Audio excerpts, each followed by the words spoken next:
শান্তিনিকেতন শুধু একটা জায়গা নয়, একটা অনুভব। এখানে প্রকৃতি কথা বলে, আর পথ নিজেই হয়ে ওঠে একটা কবিতা।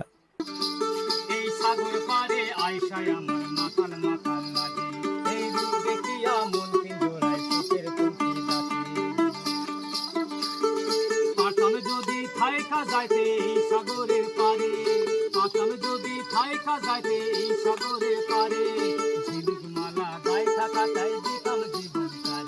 আমার মন বসে না শহরে, ইট পাথরের নগরে, মন বসে না শহরে।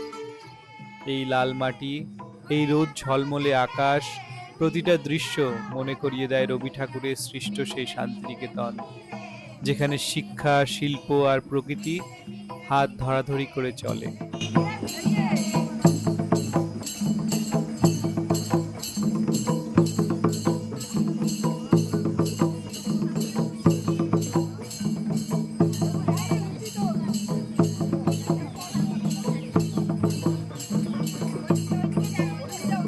এই হলো আমাদের শান্তিনিকেতন।